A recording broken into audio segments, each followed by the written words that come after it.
From the intersection of 218 and 80, with rivers like our own that seek for seas they never find. I'm Aaron McNally, and this is Curiosity Now. Hello, Curiosity Now listeners. This is Aaron McNally, and I'm sitting with Catherine Deming, licensed and practicing mental health counselor in Iowa City and sitting member of the board of directors of the Milarepa Buddhist Center. Catherine, how are you today? I'm fine, Aaron. It's good to see you. Thank you. As always. You too.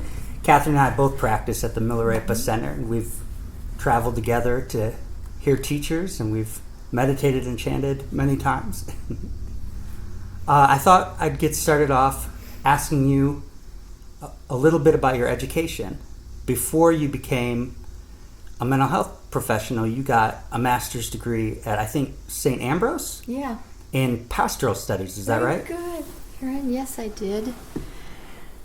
What had happened was I had a bachelor's degree in theology from Creighton University, and actually, I didn't really know, but I was very lucky. It was a really good program. And then I worked at the Newman Center in Iowa City for 3 years. And the thing that I noticed working there was that I felt like I could really care for people and love them, and I loved planning retreats and those things, but I felt like I wasn't as good counseling people because people would come in with their real problems. And so that's why I ended up getting the trying to work with pastoral studies. I thought that would help me with that, and the focus of that work there was spiritual direction. That was kind of a big thing back then. Then the master's degree in counseling was really to address the thing I always felt was missing in the work with the community in the Catholic Church, which is the counseling. So I put it together. Did you get the pastoral studies degree and the mental health degree like right at the same time, or was there time in between? Not too much. It was like finished one and started another. Okay, interesting. So that's what I was kind of trying to dig into. So when you got your master's in pastoral studies, what was your main interest, or do you remember what your thesis was about or anything like that? Oh yeah, it was spiritual direction. Spiritual direction. My thesis was a project that was for women who had been in abusive relationships, and so I had made a series of workshops that would involve prayer and action to try to heal that through a process of biblical work as well as meditation. So. All right, yeah. So that's interesting. So you were interested in essentially mental and emotional health, like right from the get-go in those studies, and that led you just very naturally to be interested in. Was it a conscious thing where you felt that you had established your education in the spiritual religious realm, but then you wanted to add the science realm? Is that what the motivation was? No, it was actually the spiritual religious realm, and I was adding the emotional, psychological, actually way of helping people, which was more practical. Sure, certainly. And interestingly, I always thought that I would be working in the Catholic Church, and then that piece of counseling would just be added in, but it ends up the opposite. I'm a counselor, and the religious piece adds in. Yeah. So, yeah, work together. I've noticed that on your the description of your role on the website for the place where you work, mentions that you're open to your patients' spiritual experiences and you welcome that they bring that into their therapeutic practice. So how,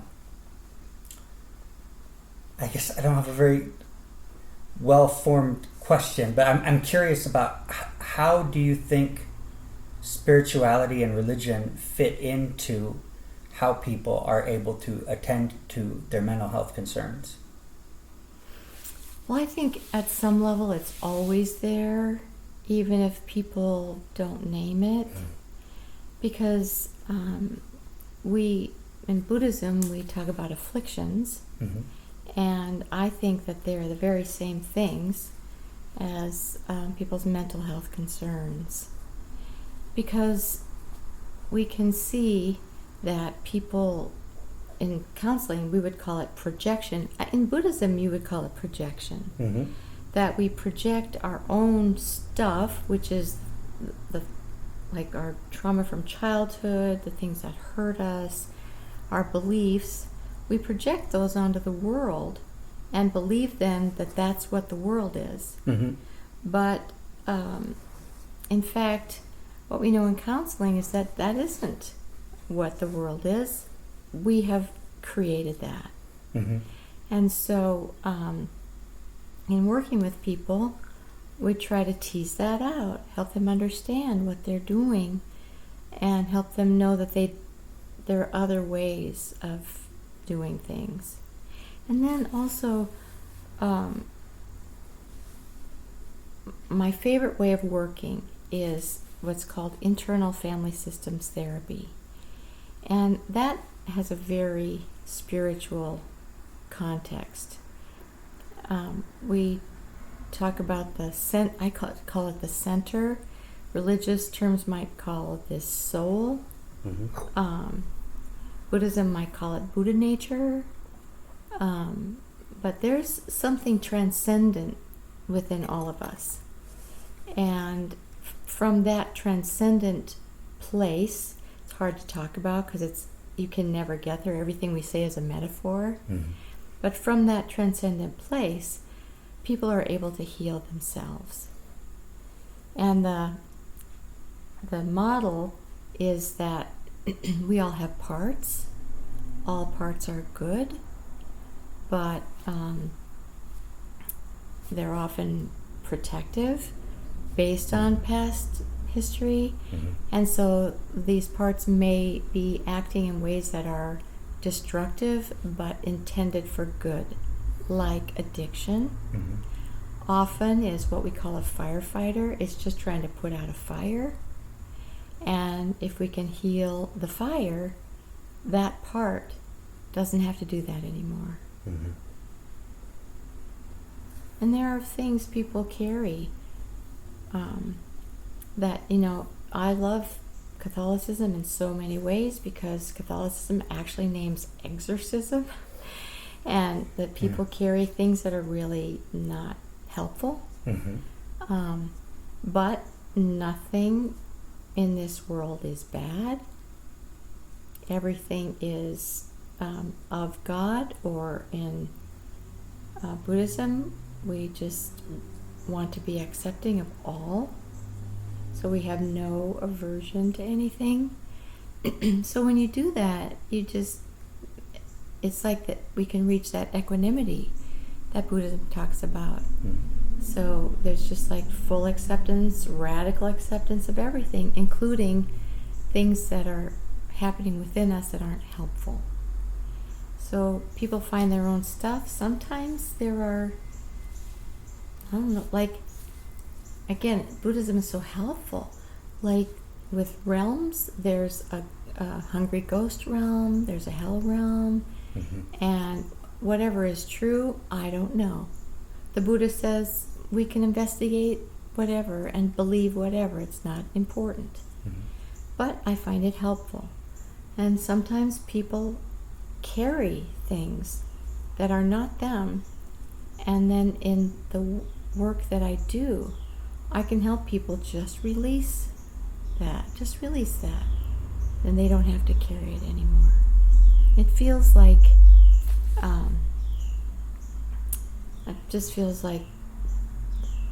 best kind of deep healing we can do.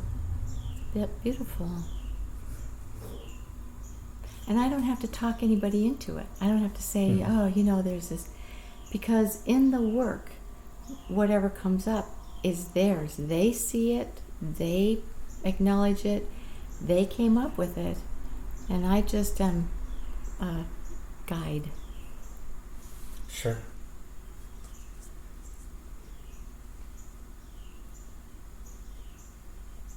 I've often thought that with all of the characters from the Bible and all of the characters and the visualizations, gods and other forms in Buddhism, people are able to work with emotional content that they're carrying from their social experiences in a very symbolic way. And I was wondering if that sounds correct to you. Absolutely. That's the sad part about people rejecting religion, because I feel like it opens up the possibility of more than what's right here in front of us. It's like the world is actually kind of magical, and we live in this place that is loaded with possibilities. And as you say, with the biblical stories from the Judeo-Christian tradition and in other traditions with deities, it just gives us the message that there's more, and that there are stories to be told and ways of interpreting our lives that are so deep and so beautiful, and that it's not just black and white, good and bad. It's just very like a mosaic rather than a stripe of black and white.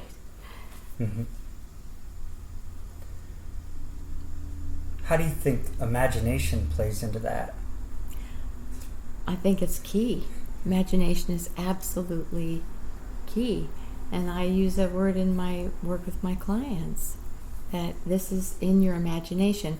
But I usually say, but we know it's real. And in Buddhism, we know it's an illusion. But I want people to feel comfortable. Sure. And that when I say it's real, I mean it's real on one level that matters. So that they can trust it. Because what they're trusting is their own capacity to heal. Yeah, I think you're getting into something that's really relevant to the whole cultural context right now, the people figuring out what role religion plays in our lives. And I think some people who are skeptical of religion are perhaps not open to that idea of this relative truth.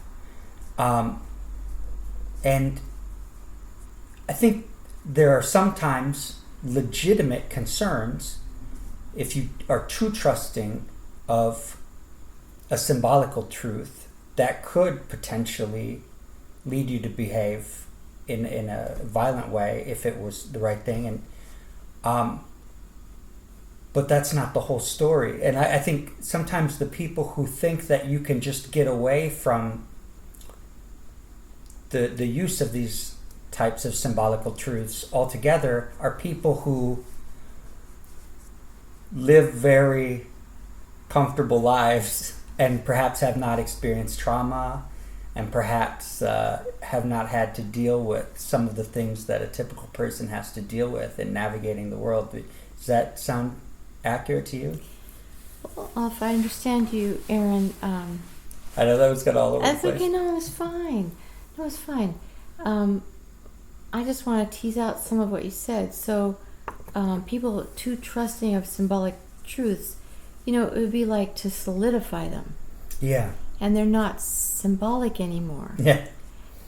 So they have, then you, want there to be something to like really hang on to, that this is the way with a capital W. Mm-hmm. Which is essentially idolatry, really, from a religious perspective. Exactly, yeah. Mm-hmm. And then on the other side, people who like deny religious truths at all, well, that I feel like, I don't know if it's people who haven't experienced trauma as much as that people, on the one hand, you can have too much trust in the symbol or in the rules surrounding the symbol, Mm-hmm. or you can have too much trust in like the way things are here. Mm-hmm. And in either case, you're not open to something other with a capital O. Mm-hmm. Like in one, the transcendent, and in the other, it's almost like compassion, Mm-hmm. like an openness to the suffering of others, and their way, somebody else's way. It's like the Dalai Lama says, you know, you don't have to be Buddhist, and if you have a religion, keep following your religion. Mm-hmm. You know, and I think Dalai Lama would say, and if you don't, that's okay too. Mm-hmm. That's that equanimity of, Mm-hmm. of absolute acceptance. Mm-hmm. I think he would say, you know, you would want to be kind, but doesn't have to fall in a religion. Because as you know, he says his religion is kindness. Yeah. I want to say something about this trajectory of my life, just to put it all together. When I was young, like grade school, like third grade, people would tell me, "Oh, I know you want to be a nun," and I would always say, "No, I don't want to be a nun. I want to be a priest." Mm-hmm. I was like 9, and that wasn't done. But when we were in college, when there were a group of us, we thought that because the Episcopal Church and the Lutheran Church began to ordain women, that it was just around the corner for Catholics. Mm-hmm. And I really wanted to be a priest. And I thought, I just was convinced that I had a vocation, but you know, the Holy Roman Catholic Church didn't really recognize that. Mm-hmm. So, but now I feel like the work that I do is priestly, in that people come to confession in Mm-hmm. the therapy room, Mm-hmm. and I don't absolve them of their sins, but neither does a priest. A priest absolves them in the name of. Mm-hmm. And so they get to do that. And I really believe that people's paths cannot be thwarted, that as long as you keep trying to be who you were meant to be, you will be that. And so that's part of what I am doing, is trying to help people be who they were meant to be. And that really doesn't really ever mean a particular vocation, even of priesthood, because even that is just trying to bring people to a deeper life and holiness, I would call it, Mm-hmm. which just means connection to the depth. But that's what we're all meant to be. is connected in whatever way, and living that out. And people don't even have to know it. It's not that important, but living it is what is our own truth, all of our truth. And that's what I think the Bodhisattva way is. Is to love all beings and try to help them know who they are. But I was looking into the etymology of the word Catholic today, and that holiness, that wholeness you were mentioning, is part of the word, and then the kata is the respect of. So there's this. It's the Catholicos in Greek. It just means roughly just universal. It's to be respectful of this wholeness, and it roughly was just synonymous with Christianity just in general until the Reformation. So it seems to me that you really are very much in the original spirit of the word, very strongly practicing Catholic. Well, Aaron, that makes me cry. It's beautiful. Thank you. Yeah, and I'm holding these two worlds, like Buddhism and Catholicism, but they don't feel like two worlds to me. They feel like one world, and it feels now like Buddhism knows better who it is, what it is, in terms of what you just talked about, the wholeness. And Catholicism has lost its way a little bit, and it never will, because who knows what will happen, but I don't think so, because the roots are there, but they join each other in terms of that deep understanding of holiness, wholeness, the ultimate truth of who we all are and what our purpose is, honestly.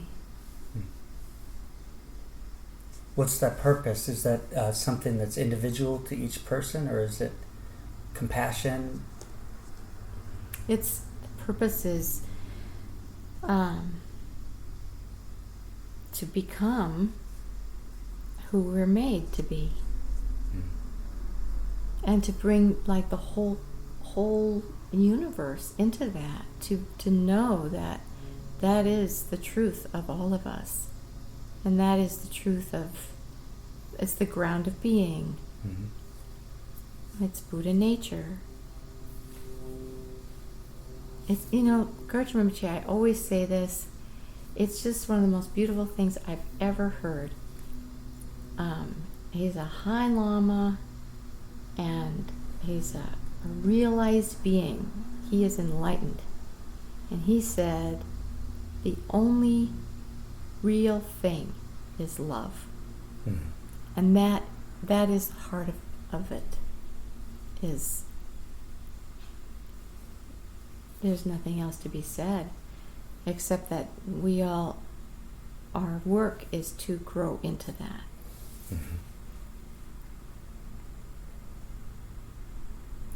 Yeah, I just been thinking a lot about ethics, and how important they are to any religious practice. And it's if you're not in a place where you can be kind and compassionate, then something's not working. That's a signal that something's not working, that needs to be tended to. And it seems like all these different religious practices have different ways of dealing with that kind of issue. And some people need to go into silent monastic communities. That's how they are able to be socially, and others go to urban churches and deal directly with, do you have any thoughts about that? Sure. You know, when you said some people need to go into silent monastic communities, my immediate thought was those people keep our world from being totally driven out of control. Oh. I always feel like any community like that, they're really holding us all. Yeah. So important. I spent a weekend over Halloween last year at the Melleray Abbey. Melleray. Yeah, yeah. And it was just as you described, that to know that these monks are there and they're singing the psalms at these scheduled times every day. It was a great retreat. It was very relieving to spend time there. Mm-hmm. Yeah, it's. I spent overnight there, and I've been there other times, but just really praying for 24 hours every prayer with them. And I remember looking out the window this night. It was like, I don't know, 2 o'clock in the morning or something. And I had never noticed the blue light of the moon. Now, you and I both know that it's out there all the time. But it really was so beautiful and so special that it has changed every night for me since. It's like imbued with that that light of the prayerfulness, and so I do feel like that's like that prayer that those people do there and everywhere across the world, in all the denominations that do that, or every individual that does that, like really dedicates their lives to prayer or meditation, however you say it, changes the world. And that, Buddhism asks all of us to do that, not just someone in a monastic community. And that is what is so attractive to me, because we are all expected to live a life dedicated to the spiritual. Our life is a spiritual practice, and in the Catholic Church, it used to be like that. Even people who were called lay people, were expected to pray all the time. They're expected to say their rosaries, and to learn later the prayer of the heart, which is meditation. But it's kind of fallen out of favor now. I mean, there are lots of little Catholic kids who don't know how to say the rosary. And it's so meaningful and helpful. I want to tell a story. Please. So when the Soviet Union broke apart, and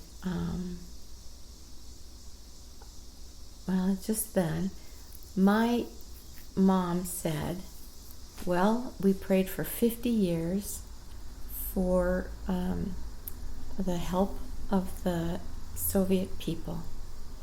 And she said, so here it is.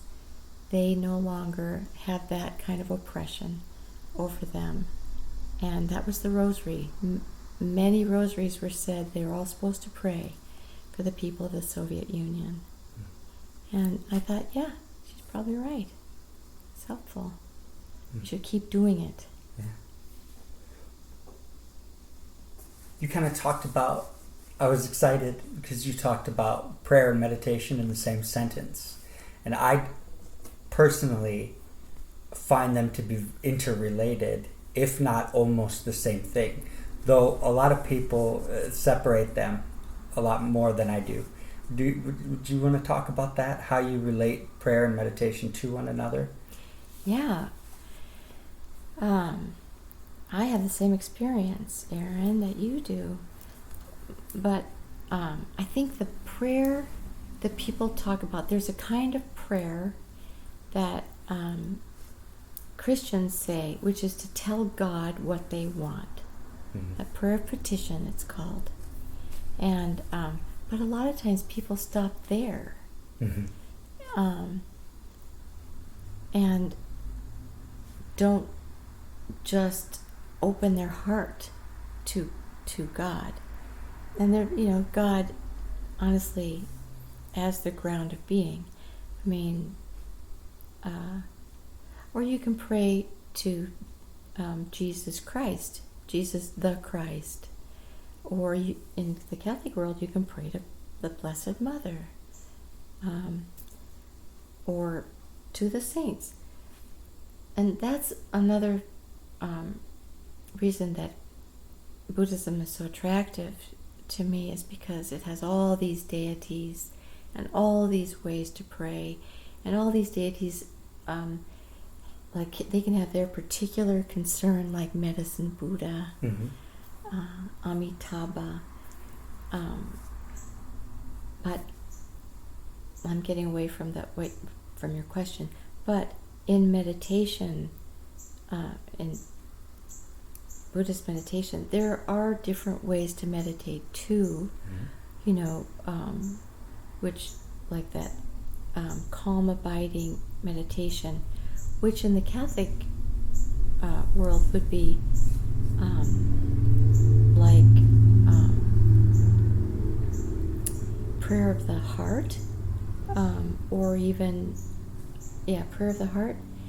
And some of the visualizations that we do in Buddhist prayer remind me of Saint Ignatius and the way that he prays, which is an imaginary kind of prayer.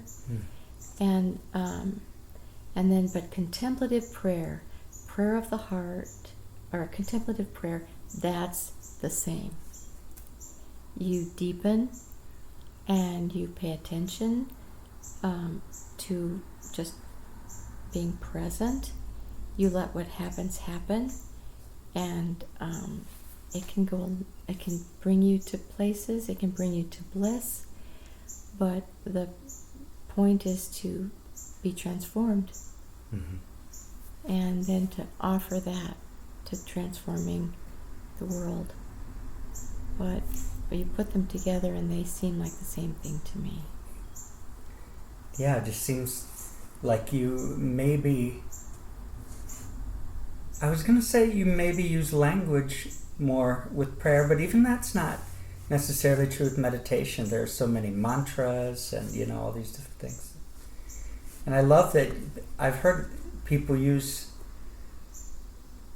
prayerful as an adjective, to like live prayerfully. And I think that to me is contemplative, aware, present, mindful. These things are all synonyms in my mind. It's beautiful. Yeah.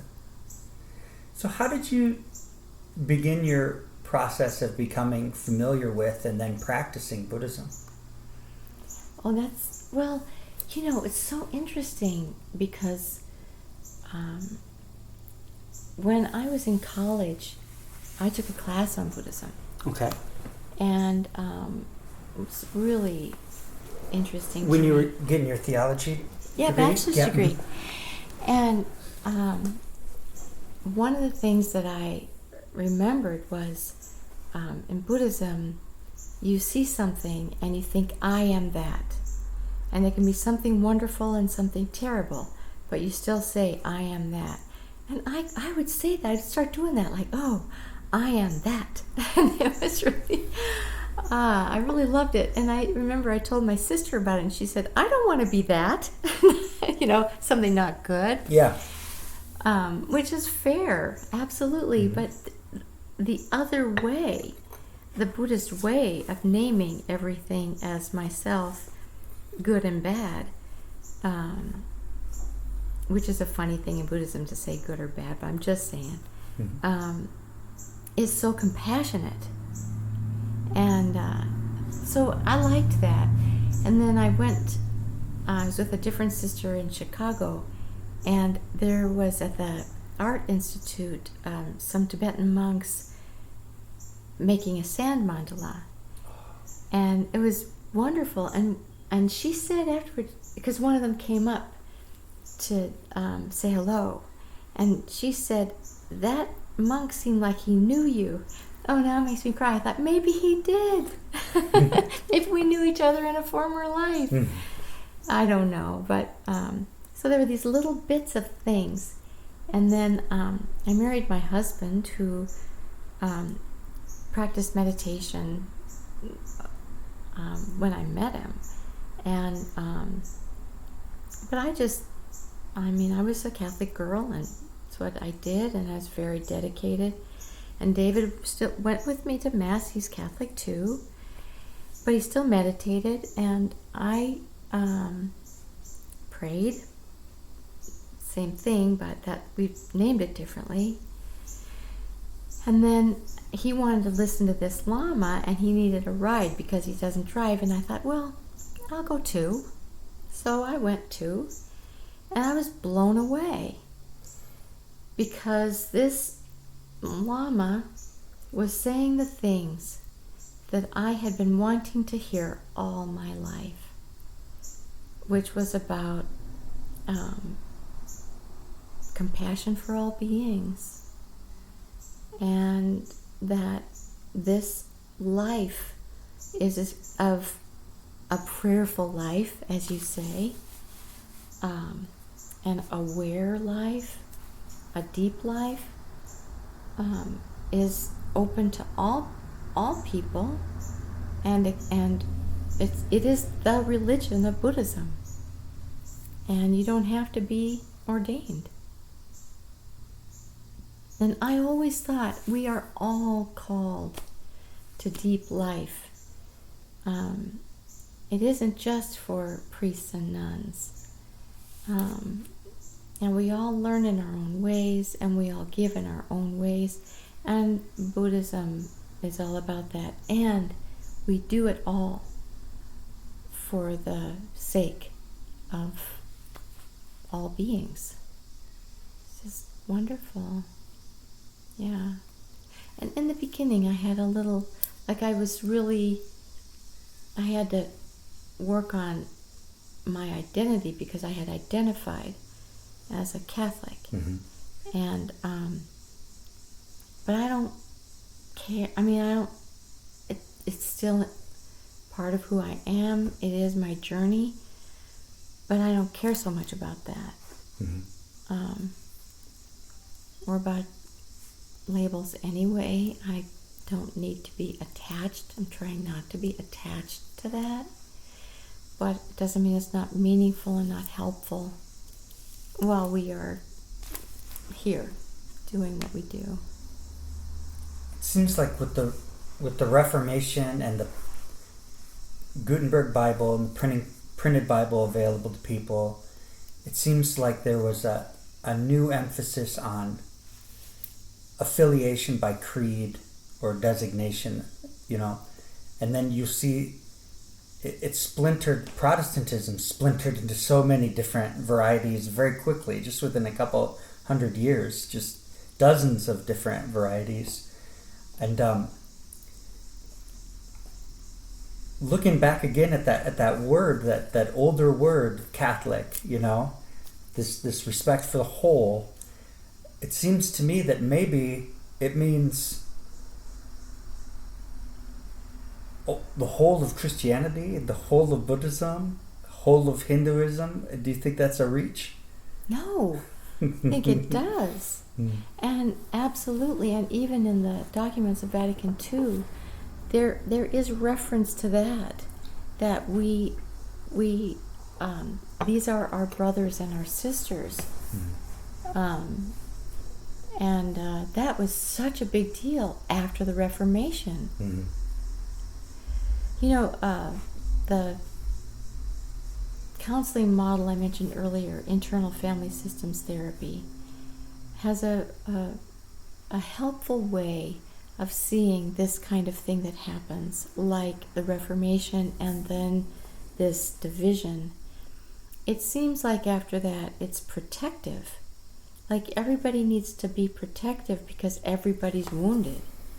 Mm-hmm. And, there's this huge split split, and then you have to be one thing or another, and we draw lines.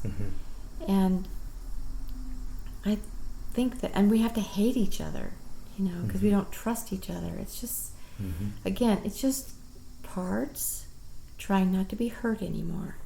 Yeah. But recognizing that, we can begin to heal and accept where we are, but know that that isn't where we were meant to be. We can all be together, at least in terms of our intentions. Our intentions match up. They usually do. That we want, like in religions, we want to be faithful to something transcendent and live that out. And most of us can agree on that. I was just thinking that's really part of what makes it so important to be compassionate and to be social and interact with other people. If you go into your ego self that's built only for protection and survival, you're unable to flourish in that context. It's the isolation is constricting. I think it's really marvelous, the Mahayana tradition of, you mentioned it before, for the benefit of all beings. And I do worry a little bit about where we're at culturally. I think we're gonna get through it, but or I hope we will. But we're in this weird situation where everyone's only hearing their own channel, and they're not listening to one another's channels, and we're sort of assuming that our projection of the other person is real. Like, if you're this political party, you're bad, or if I see that you reacted to what I'm saying. What are your thoughts on this concept? Totally, Aaron. Yeah, I'm so sad about the anger and the judgment and the disconnect. And again, it is protection, but as soon as the one side or the other is condemning each other and not trying to understand why is this person, or why is this party, political party, why do they think what they think? Because there's just truth everywhere. And back to Garchen Rinpoche, he says, be in harmony with all beings. And that's that wholeness or holiness that we are called to be. And it's a little scary to me when I see the level of anger. Just so many places, simple little things people are reacting to, which tells me how unhappy those people are, and kind of generally dissatisfied, which actually is one of the things that is supposed to be the mark of the human realm in Buddhism, is dissatisfaction. Sure. Dang. It's showing up. First noble truth. Yeah. So how do you, I think the answer is somewhere in compassion, but how do you resolve to open yourself to be in harmony with others and still feel that you can be faithful to your convictions? I'd say any conviction that gets in the way of being in harmony with others is not a good idea. We go back to the only real thing is love. And if your convictions take you away from love, then what can you do except to think twice about your convictions? You don't have to believe what another person believes, but you can understand that they believe it. Mm-hmm. That brings you in harmony with them.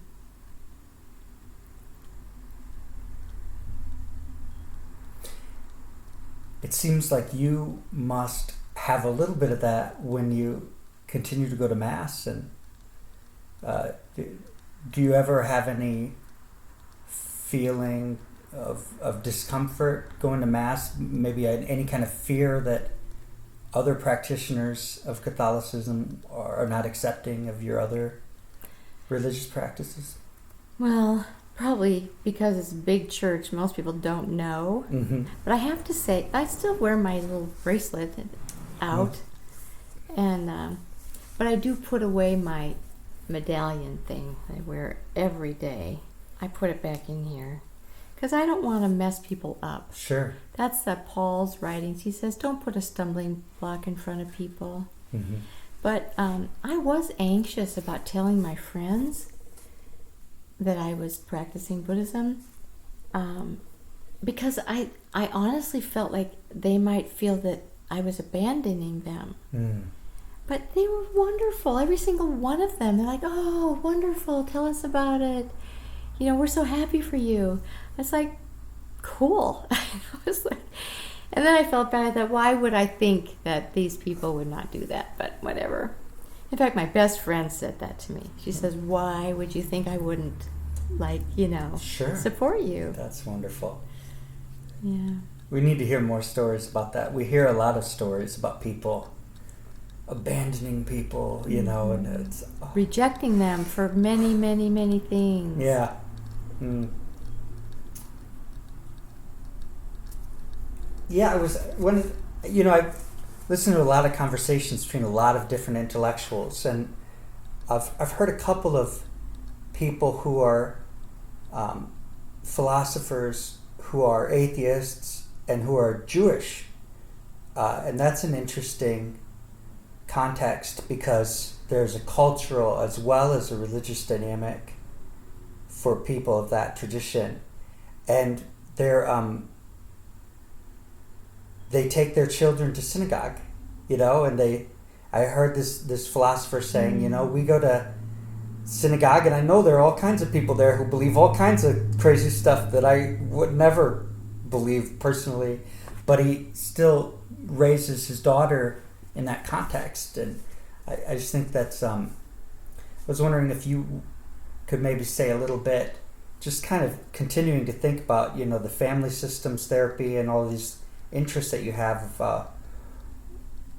How do you think about religion as a cultural phenomenon? I think that can be very, very powerful as a cultural phenomenon.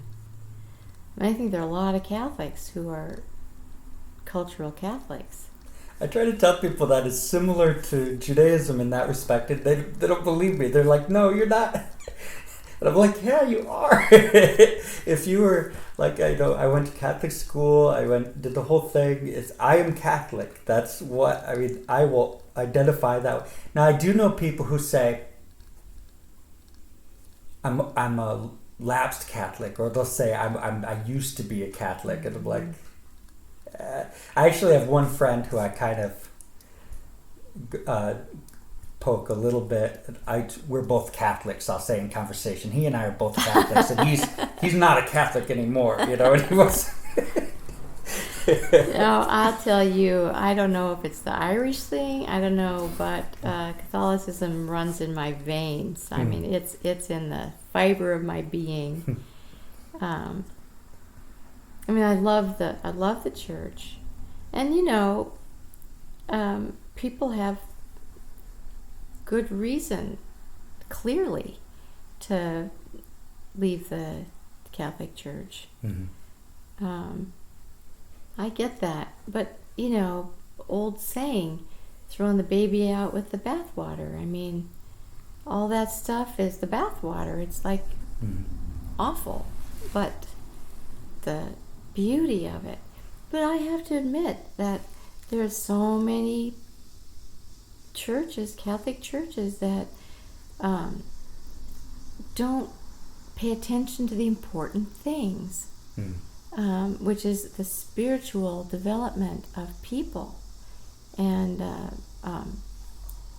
teaching them how to pray, and teaching them about who they are, and how the person of Jesus points the way. We're actually, if I would put Buddhism and Christianity together, I would be very radical, and I would say what I believe, which is we are to become Jesus. People ask, what would Jesus do? And that's not the question. It's like, who am I in this moment as Jesus? And for sure, we are to become. John's Gospel says, I am in the Father, and the Father is in me, as you are to be in me. And so that transformation is the radical transformation. And that's a very different thing from going to the spaghetti dinner, after the Catholic high school football team. I mean, that's all good. But it really is supposed to be, the church is a means, not an end. It is a means to that transformation. And, if you just go to church because that's what we do, I still think it's good. Because you are giving yourself and your family an opportunity for that transformation. But it's not always what the church is meant for. Just as an accompaniment to that, I've been really interested in the Greco-Roman philosophy of Stoicism of late, and there's this great professor of philosophy, Massimo Pigliucci, who talks about how ancient ethics, I liked what you were saying about it wasn't what would Jesus do, but how do you act as Christ?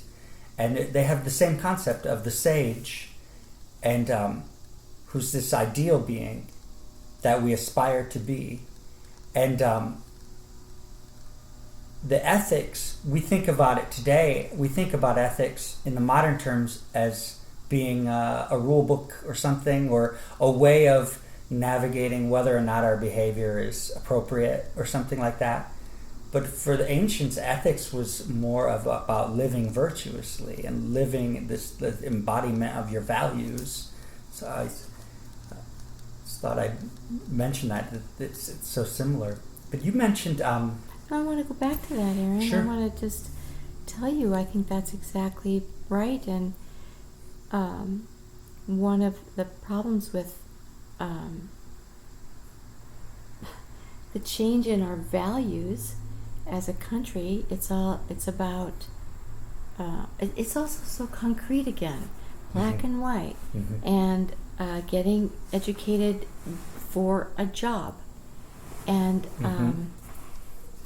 really education is, I do this so that I can do that. And it even when I was in school, which is a long time ago, but not that long ago, we went to school to think and to be inspired, to be better people, and that idea of ethics as the embodiment of virtue, that you bring virtue into the world, which is the good, however you want to understand that, but it has to be based in that's a universal. The good is a universal, and so you're trying to again become who you were meant to be, and that idea itself changes a person. And we are missing the boat with our ethics, which are so I feel like they're poorly understood as just like doing the right thing, which is debatable. Mm-hmm. You know, we need a bigger picture to base our ethics on. I don't know. Yeah, and that bigger picture, we get towards it when we live prayerfully, or when we live contemplatively. Amen. Mm-hmm. It becomes a natural knowing when we pray in a deep way, or when we meditate in a deep way. We begin to know things that that are deep inside us, that we actually were born with. We're all born with the capacity for depth and love, and meditation uncovers that for us.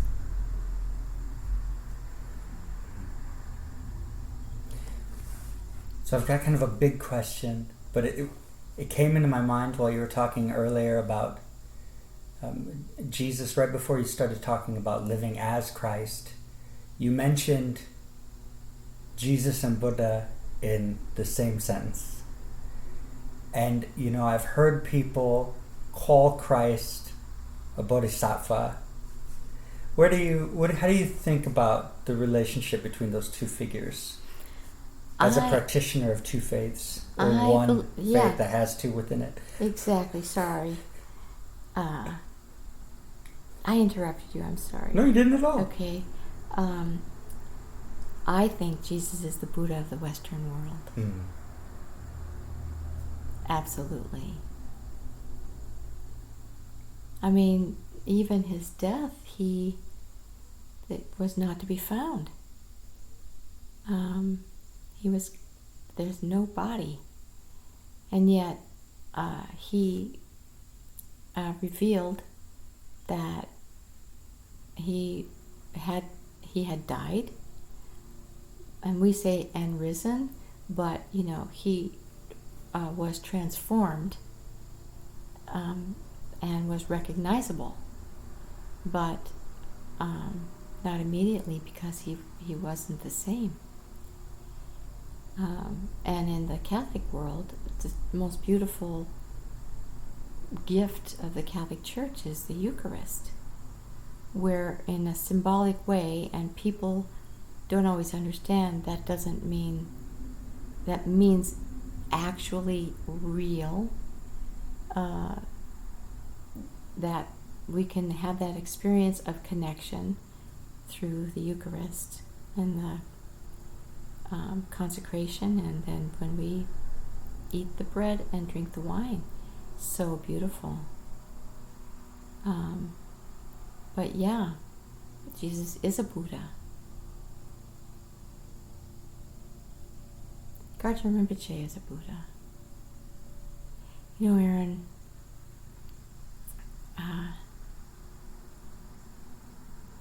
I mean, I've been really a follower of Jesus. I mean, I'm a born-again Christian. I had a born-again experience in college, yep. Not with a Catholic, of course. With a friend of mine who was an evangelical Protestant. Sure. Beautiful, beautiful woman. Anyway, and that's kind of a game changer. It can never be the same after that. And Ellen Marie and Naomi on our board from the Milarepa Buddhist Center said that Garchen Rinpoche sees people as their yidam, or the person that they meditate with, like Medicine Buddha or White Tara. Okay, so when I was in Dayton, Ohio at Gardroma, David and I and some other people, Ellen Marie and Naomi, had the privilege of having lunch with Garchen Rinpoche.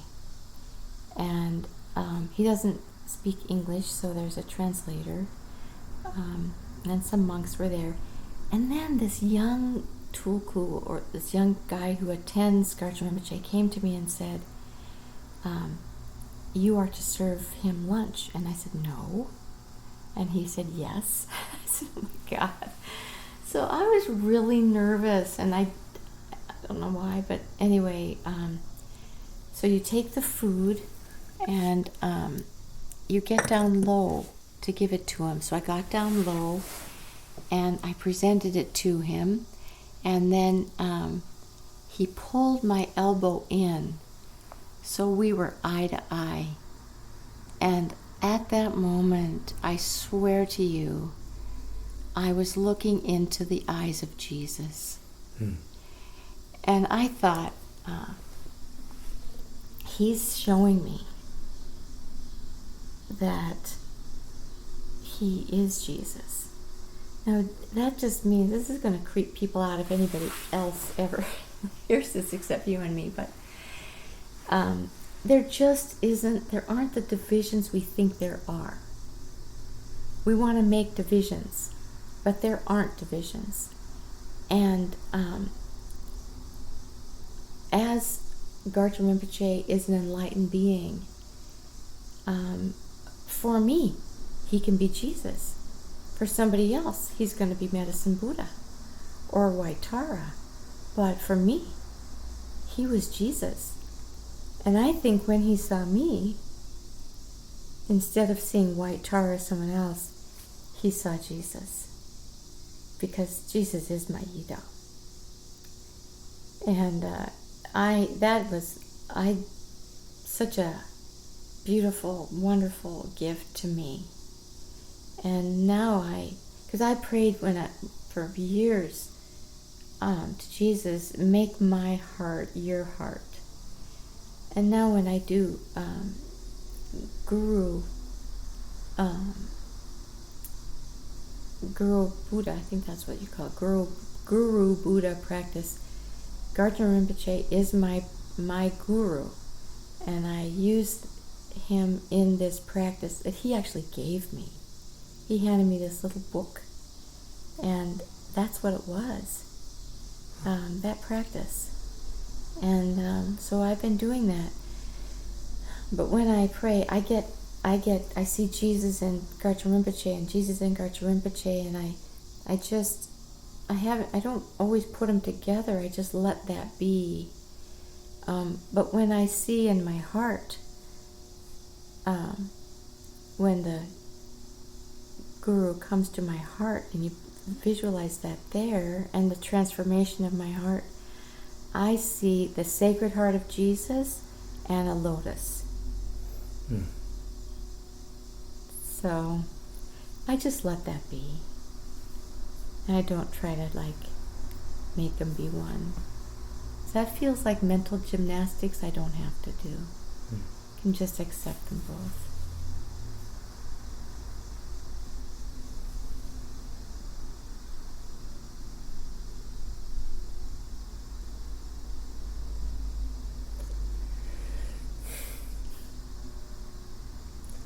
There's one final thing I did want to ask you about. You said something really marvelous in an email to me, and I thought it would be good to touch on it before we finished up. You said that what we're doing is working with the mind, our intentions, our projections. We want to understand our projections. We want to increase our empathy. We want to release heavy burdens and to heal afflictions.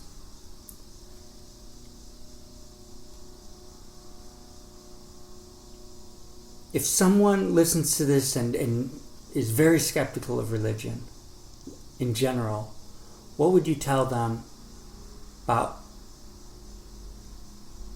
how religion could help them do those things?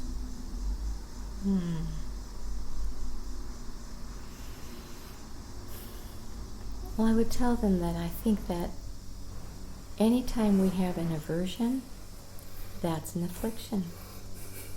And so the very aversion to religion is something that they could think about and just wonder about and bring curiosity to their idea about religion. And as soon as they're curious, then they're not closed. That opens. And see if they can let that be. And then follow where their heart truly leads them.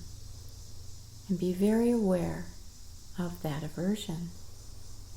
But accept it, and it's not bad. It is protection. That's what I would say. Thank you very much for spending this time with me this afternoon. I appreciate your friendship and your conversation so much. Thank you, Aaron.